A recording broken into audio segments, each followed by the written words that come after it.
blessed and meaningful Sabbath day to everyone. Welcome to Revival of Faith Ministries. My name is Brother Gab. And before we do anything else, palakpakan po muna natin ang ating mga Yahweh. Hallelujah. Praise Yahweh. Thank you, friends, for being here and for joining our weekly Sabbath celebration. And we are truly blessed to see all of you today. Friends, we are celebrating the fourth Sabbath of March. And last week, we heard about the joy of serving Yahweh. And today, we will be discussing a timely and significant topic. Friends, it is something we deeply commit to and dedicate our efforts to achieve. Ito po ay isang bagay na buong puso nating pinanghahawakan at pinagbubuhusan ng lahat ng ating pagsisikap para makamit. Friends, this is something that our Almighty Father Yahweh can give.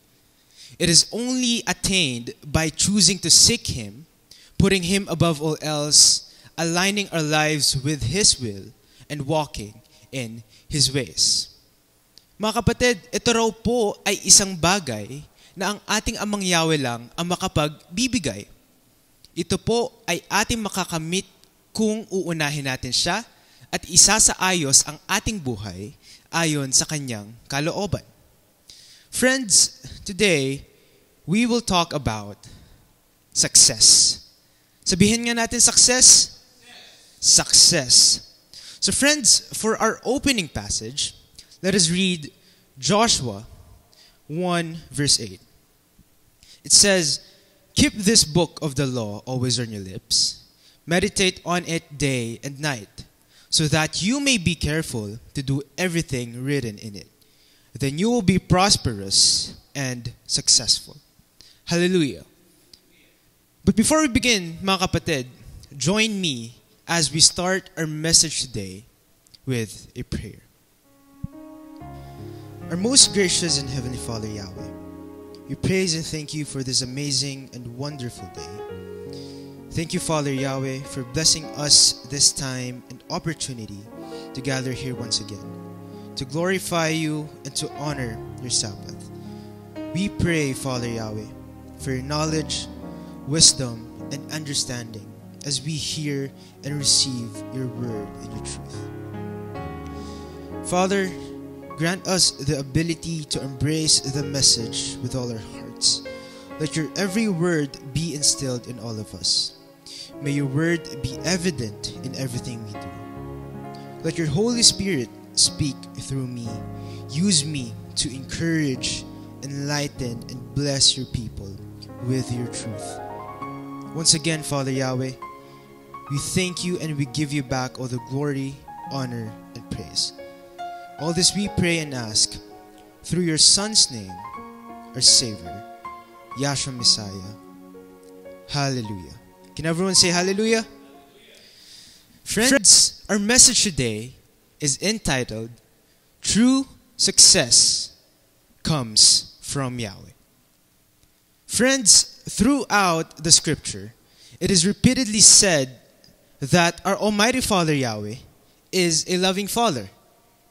We are reminded again and again that His love is unchanging, unfailing, and everlasting. Tama po ba? Ang pag-ibig ng ating Amang Yahweh ay hindi nagbabago, hindi nabibigo at walang hanggan. Hallelujah! Friends, Yahweh's love is steadfast and unconditional. Mga kapatid, ito raw po ay walang kondisyon at hindi natitinag. His love is not based on who we are or what we have done, but on who He is. Let us read Psalm 100, verse 5. It says, "Give thanks to Yahweh. There is no end to His faithful love. We can trust Him forever and ever." Friends, this verse tells us of how deep Yahweh's love and affection are for us.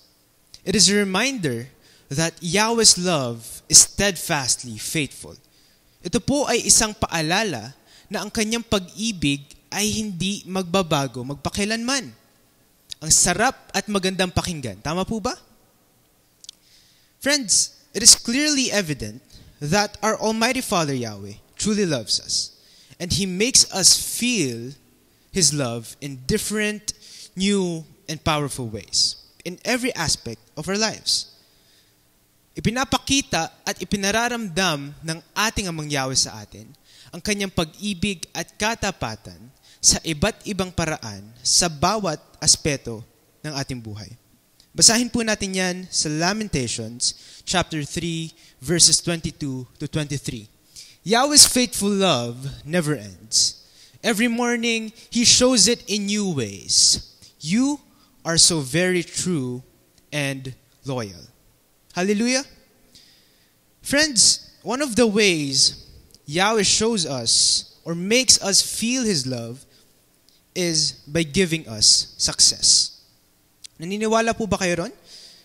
Na isa sa mga paraan ng pagpapakita ng pag-ibig ng ating Amang Yahweh sa atin ay sa pamamagitan ng pagbibigay ng tagumpay sa ating buhay. Again, friends, it is said that our Almighty Father Yahweh is a loving Father, and He desires what is great and best for His children.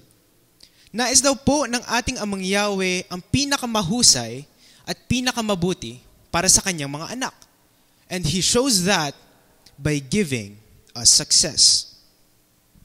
Friends, our Almighty Father Yahweh wants us to succeed in life or to have success in our lives. That is the truth. Yan po ang katotohanan. And as a matter of fact, mga kapatid, it is His will for us to succeed.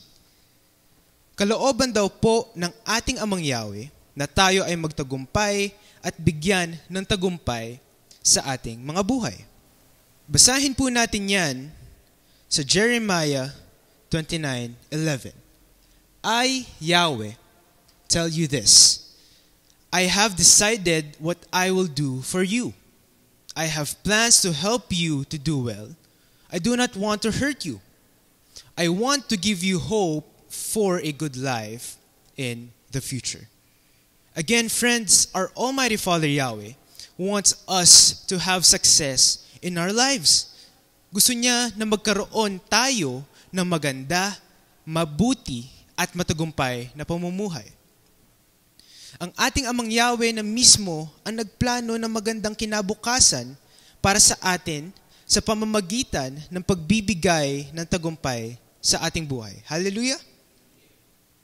Friends, our Almighty Father Yahweh wants us to succeed because it pleases Him. Nagagalak ang ating Amang Yahweh kapag tayo ay nagtatagumpay sa ating buhay. Because He shows and makes us feel His love, mercy, and grace through the success He gives us. Nagagawa na ipakita sa atin ng ating Amang Yahweh ang Kanyang pag-ibig, kahabagan, at kabutihang puso sa pamamagitan ng tagumpay na ibinibigay niya sa atin. And another reason why Yahweh wants us to succeed is because it is also His way of reminding us that He is with us, that He is in our midst.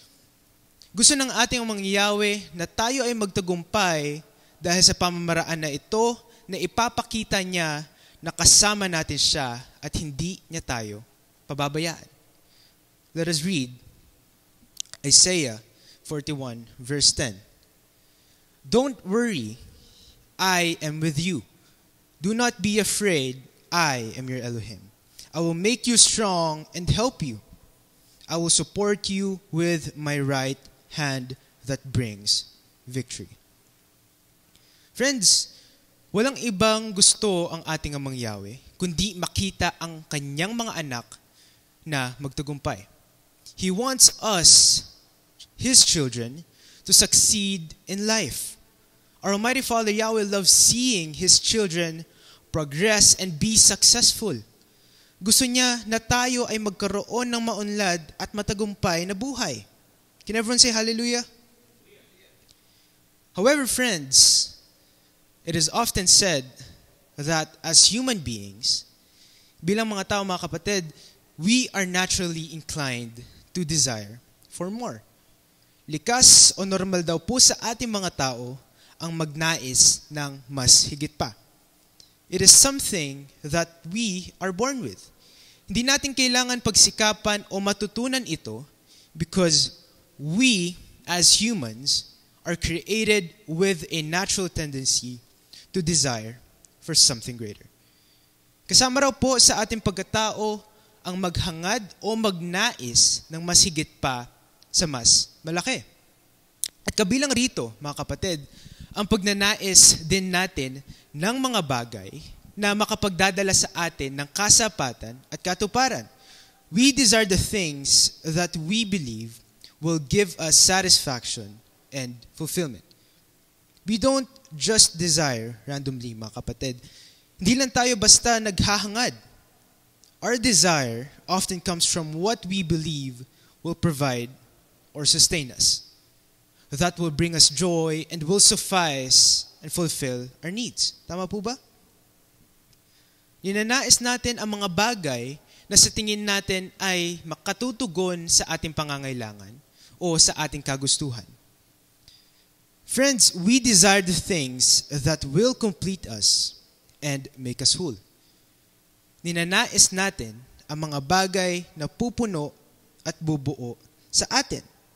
And that is the very reason why we constantly desire and strive for success.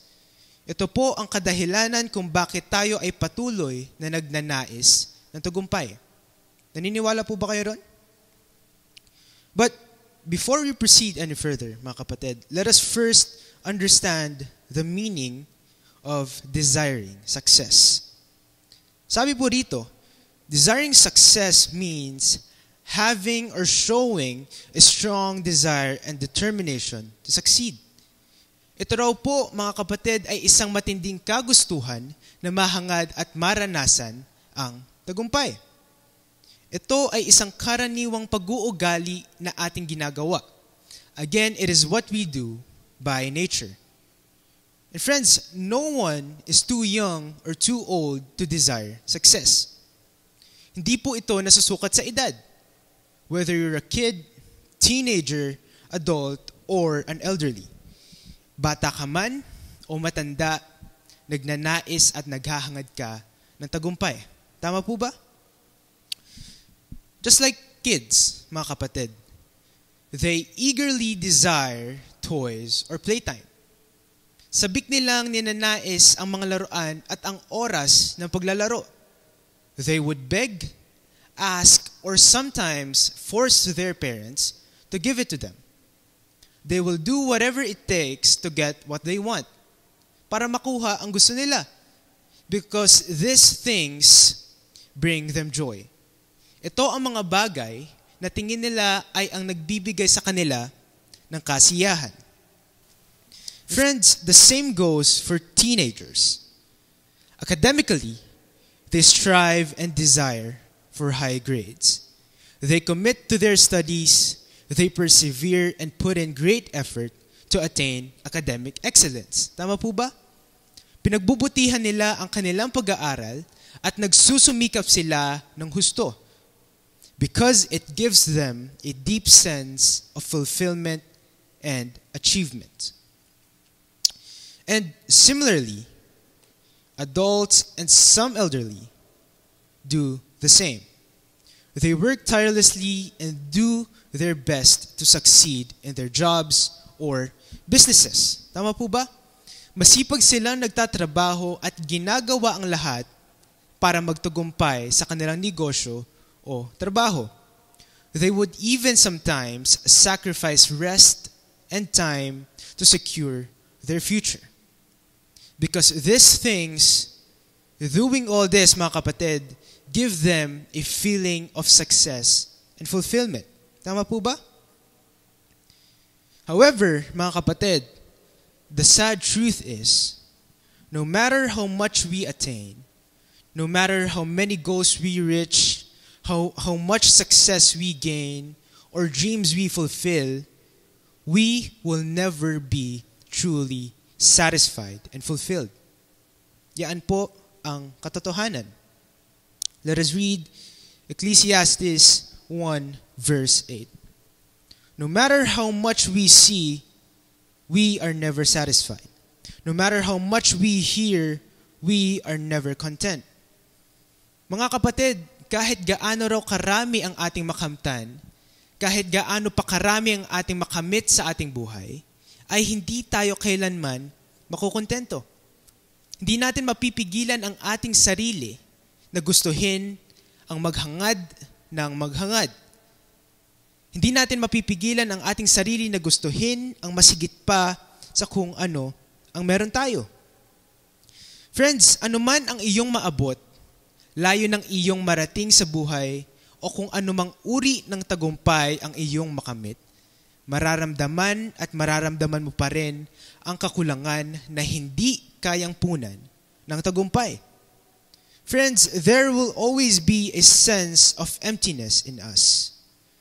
There will always be an emptiness in us that success cannot suffice. And that is why, friends, despite all this, we always end up unsatisfied and unfulfilled and desiring for more. Tama po ba? And at times, mga kapatid, we end up blaming Abba Yahweh, thinking that all our hard work and effort meant nothing. Do you want to know why? Gusto niyo po ba malaman? Friends, it is because we base and establish our success on how the world defines success. Make sense? Ginagawa raw po nating basehan ng tagumpay ang paraan kung paano ipinapakita ng mundo sa atin ang tagumpay nito. Friends, the reality is, aminin man po natin o hindi, we tend to chase and follow what the world values. Money, fame, power, or achievement.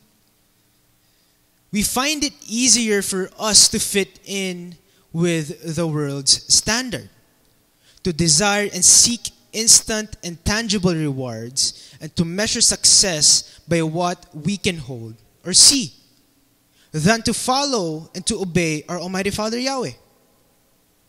Mga kapatid, mas madali raw para sa atin na sundin ang pamantayan ng mundo, habulin ang mga bagay na pinahahalagahan ng mundo kaysa sumunod sa ating mga Yahweh. Friends, we are living in a world that relentlessly pushes the idea that only this kind of success can give us true fulfillment and satisfaction. Nabubuhay tayo sa mundong walang humpay na ipinapakita na ang ganitong tagumpay lamang ang makapagbibigay ng tunay na kagalakan at katuparan sa ating buhay. Friends, we are living in a world where success has become the purpose of their life, where success has become the driving force that keeps them going. And unfortunately, mga kapatid, we are also living in a world that desires, pursues, and seeks success more than our Almighty Father Yahweh. Nabubuhay tayo sa mundong ang tagumpay ang nagiging layunin ng buhay at hindi ang ating Amang Yahweh. Nabubuhay tayo sa mundong ninanais, hinahabol at hinahanap ang tagumpay higit pa ang ating Amang Yahweh. Friends, we often prioritize and focus more on success than our Almighty Father Yahweh. Madalas nating inuuna ang magnais o maghangad ng tagumpay kaysa sa ating mga Yahweh. We desire success more than who gives us success. And friends, that is a painful truth. Ang hirap at hindi magandang pakinggan, mga kapatid. Do you agree? But again, as human beings, mga kapatid, bilang mga tao, hindi natin maiiwasan ang maghangad ng maghangad. Hindi natin mapipigilan ang magnais ng masigit pa sa kung ano ang meron tayo. Tama po ba? And the truth is, we also tend to compare ourselves with others. Hindi po natin kayang iwasan o pigilan ang ating sarili sa pagkumpara sa iba. Whether it be wealth, status, or achievement. We constantly measure our success by comparing our achievements with others. Palagi nating sinasukat ang ating tagumpay sa pagkukumpara ng ating mga nakamtan at nakamit sa iba. Friends, we are prone to envying the things that most people attain. Ninanais natin ang anumang bagay ang makita o kinaiinggitan natin sa ibang mga tao. Friends, we have this tendency to just simply let greediness and impulsiveness to take over. Meron daw po tayong pag-uugali na hayaan ang kasakiman na mangibabaw sa ating buhay. Friends, let me share with you the story of a well-known king in the Bible, King Solomon. Now friends, King Solomon was the successor of his father, King David. Siya raw po ang kahalili ng kanyang ama na si Haring David. King Solomon was the wealthiest and wisest king of Israel. He was gifted and blessed with an incredible and unmatched amount of wisdom from our Almighty Father Yahweh. Basahin po natin yan sa 1 Kings chapter 4 verses 29 to 30. Yahweh gave Solomon wisdom so that he understood things well. He knew about everything, more things than there is sand on the shore of the sea. Solomon was wiser than all the wise men in the east and all the wise men in Egypt. Mga kapatid, si Haring Solomon daw po ay binigyan at pinagpala ng natatangi at walang kapantay na karunungan ng ating mga Yahweh. King Solomon knows everything. Siya ay pinagpala ng karunungan na masigit pa sa dami ng buhangin sa dalampasigan. Siya po ay mas marunong kaysa sa lahat ng matatalinong tao sa silangan at Ehipto. Friends, King Solomon was not only blessed with great and incredible wisdom, but also with an extraordinary wealth. Pinagkaloob po siya ng ating amang Yahweh na di masukat na kayamanan. Let us read 1 Kings chapter 10 verses 23 to 24. It says, "Thus King Solomon excelled all the kings of the earth in riches and in wisdom. And the whole earth sought the presence of Solomon to hear his wisdom, which Yahweh had put into his mind." Friends, King Solomon was abundantly blessed by our Almighty Father Yahweh. King Solomon was given the things that most people desire and aspire to have. Tama po ba? Our Almighty Father Yahweh gave King Solomon a successful life. He allowed King Solomon to succeed in every aspect of his life. Siya po ay masaganang pinagpala ng ating amang Yahweh. Ipinagkaloob sa kanya ang mga bagay na ninanais at pinapangarap ng karamihan. Siya po ay biniyayaan ng tagumpay sa lahat ng aspeto ng kanyang buhay. However, friends, despite everything Yahweh gave him, all the success and wealth our Almighty Father Yahweh allowed him to attain, King Solomon allowed his own greediness and impulsiveness to redefine what it meant to live a blessed and successful life. Friends, sa kabila ng lahat ng pagpapala, sa kabila ng tagumpay na ipinagkaloob sa kanya ng ating amang Yahweh, King Solomon still chose to rely on himself, on his own wisdom and understanding. instead of fully trusting and obeying our Almighty Father Yahweh. Friends, King Solomon let his riches and wisdom lead him away from our Almighty Father Yahweh. Pinili niyang unahin ang kanyang sariling kagustuhan, karunungan at kayamanan higit pa sa ating Amang Yahweh.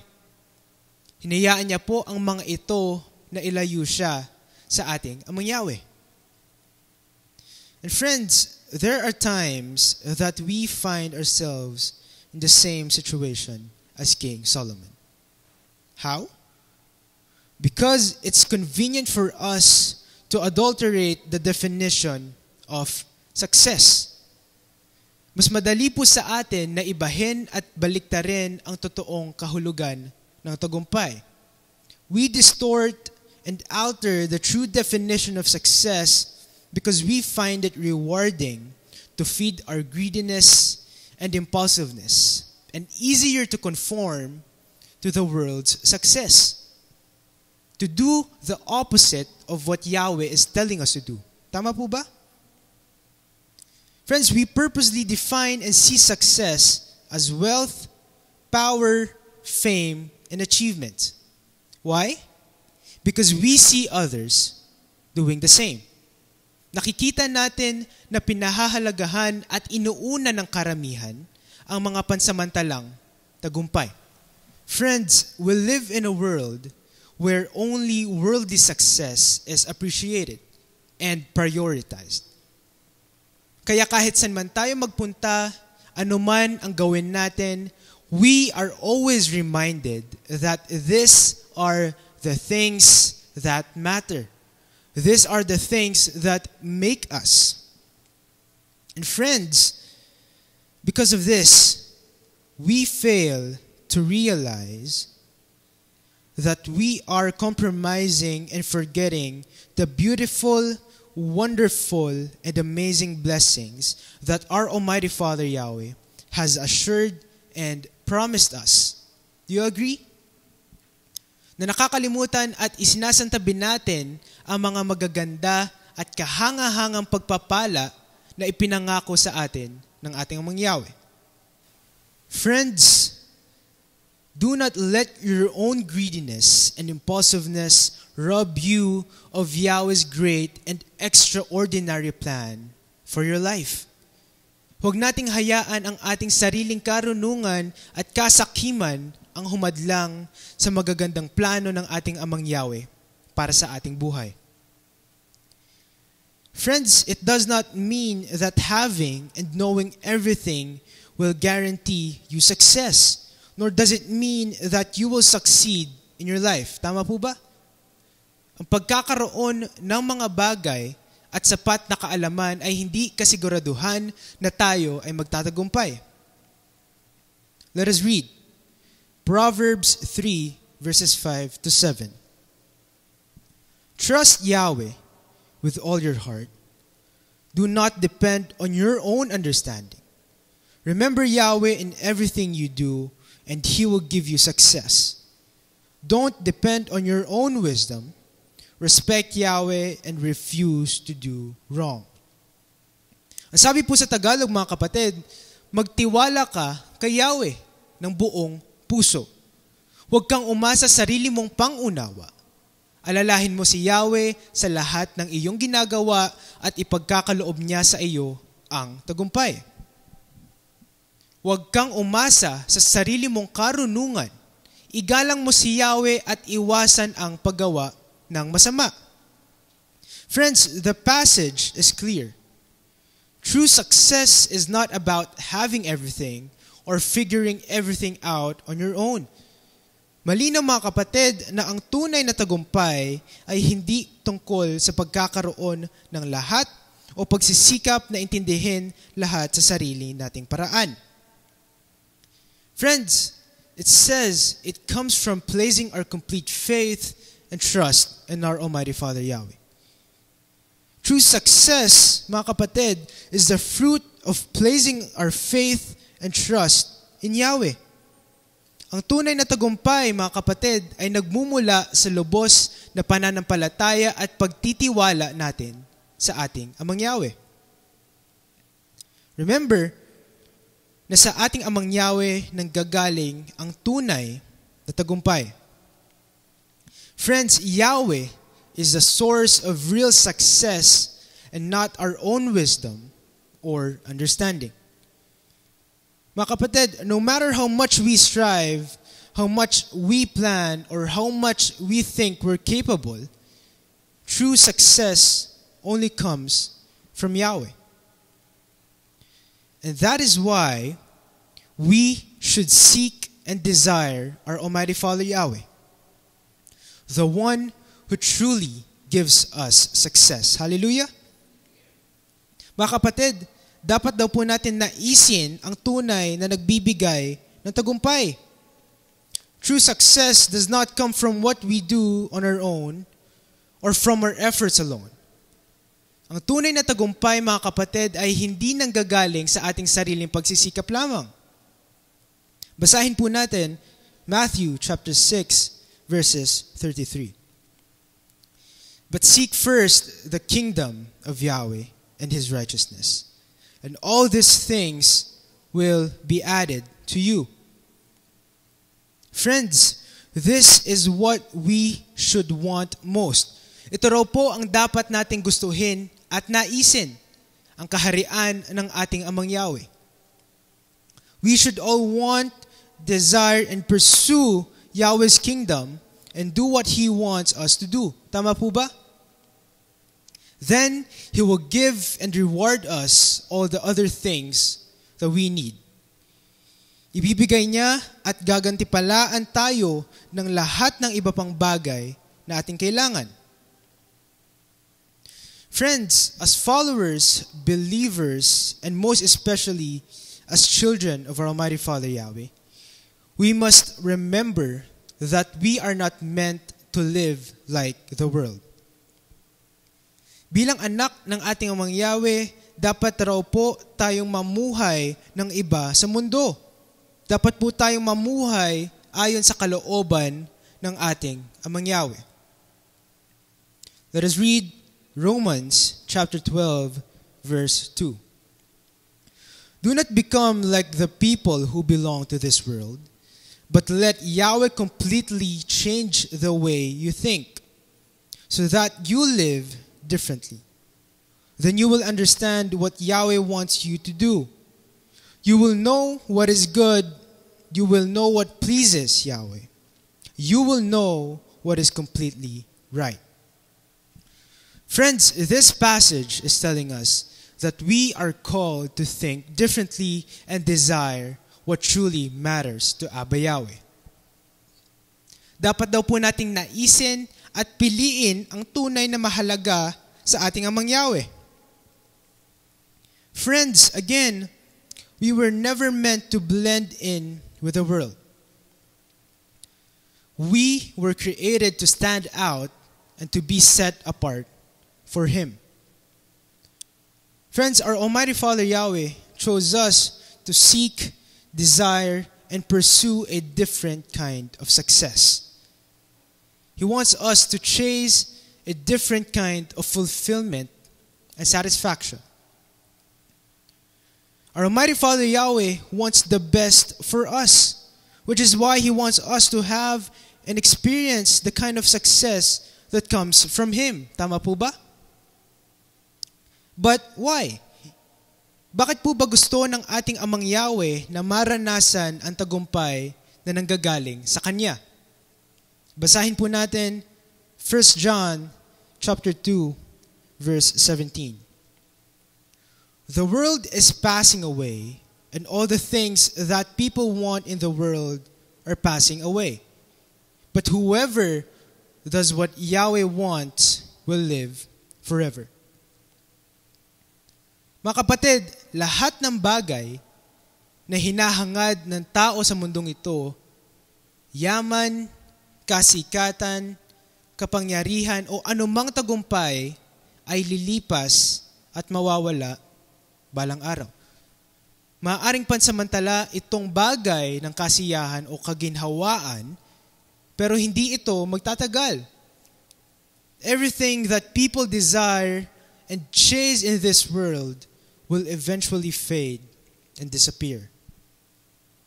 Ngunit mga kapatid, ang sino mang sumunod sa kalooban ni Yahweh, ang sino mang namumuhay ayon sa kanyang mga utos, ang sino mang inuuna siya higit pa sa mga bagay na narito sa mundo, ay magkakaroon ng buhay na walang hanggan. Hallelujah!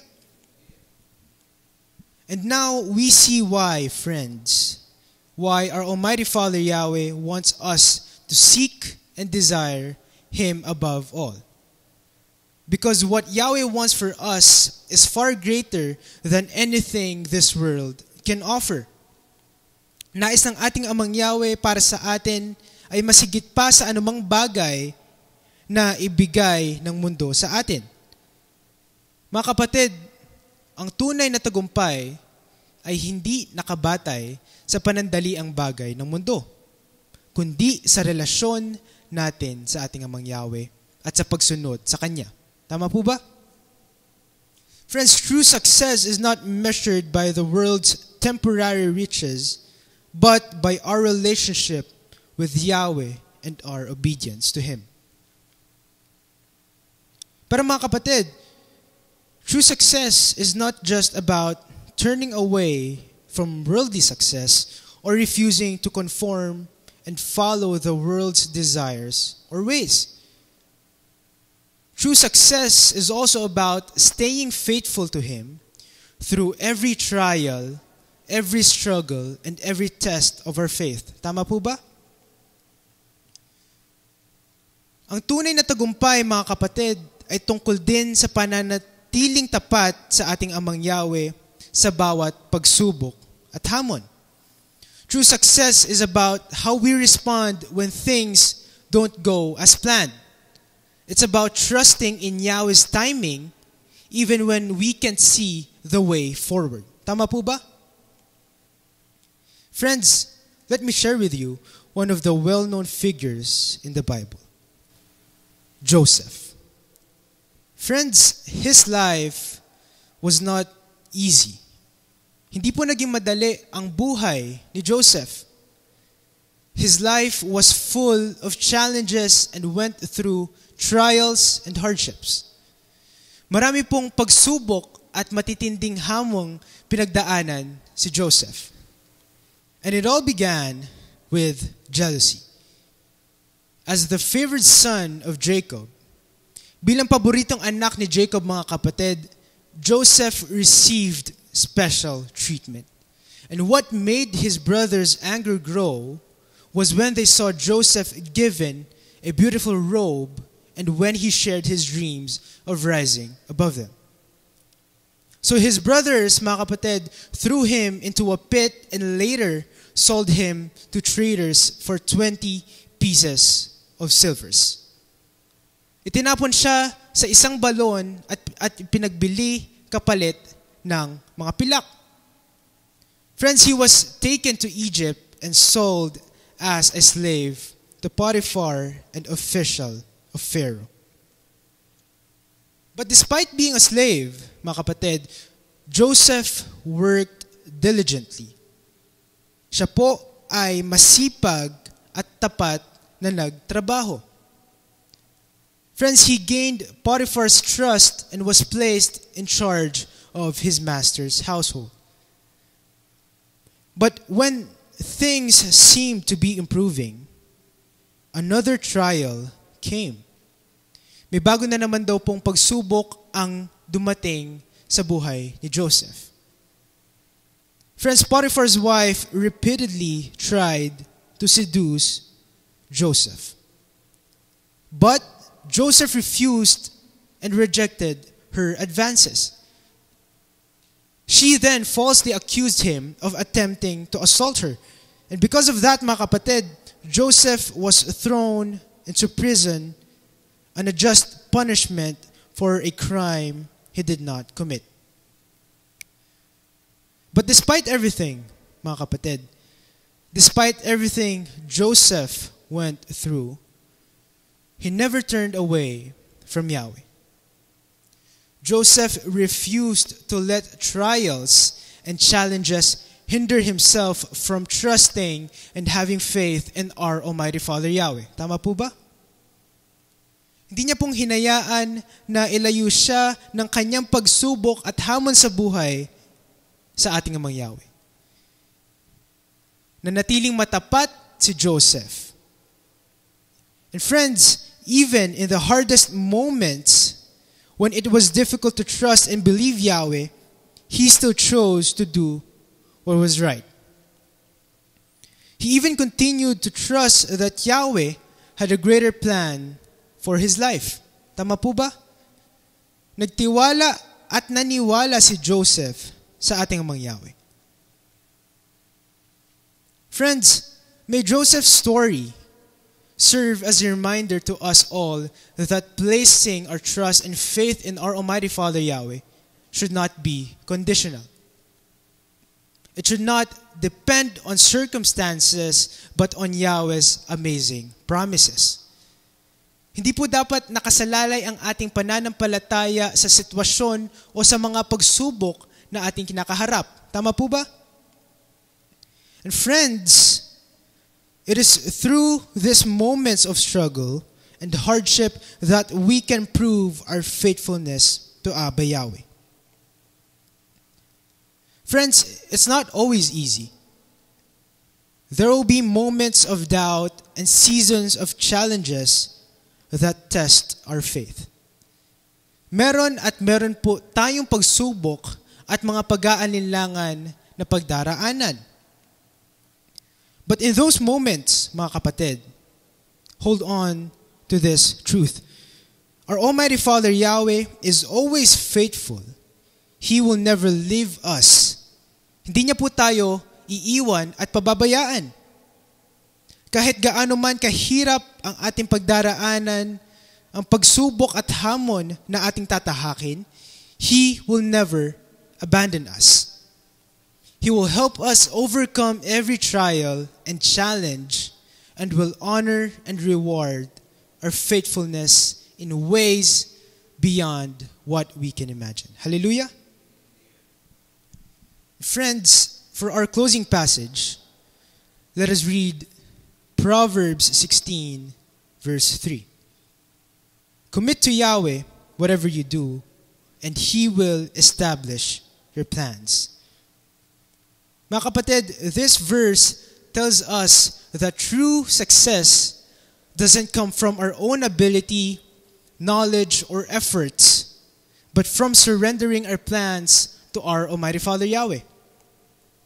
Friends, when we trust Him and follow His will, He will guide and direct our steps and bring success in His perfect timing. Hallelujah! Mga kapatid, the world may tell us to chase success through possessions. But Yahweh has called us to seek Him first, to trust in His plans and to live according to His will. And when we do, mga kapatid, He will establish our steps and lead us to a success that is meaningful, lasting, and filled with His peace. Hallelujah! Mga kapatid, as followers and as believers of our mighty Father Yahweh, let's fix our eyes on Him, follow His ways, and choose His success over the world's empty promises. Once again, thank you, friends, for joining our Sabbath celebration. A blessed Sabbath day to all. To Yahweh be the glory. Hallelujah. Let us stand up and receive Yahweh's blessings. Yevareka ka Yahweh biyish mereka, Yair Yahweh panebeleka bikunika, Yesa Yahweh panebeleka, Vayasem, Leka Shalom. May Yahweh bless you and keep you. May Yahweh make shine His face on you and be gracious to you. May Yahweh lift up His face unto you and give you peace. May Almighty Father Yahweh bless us all. Hallelujah.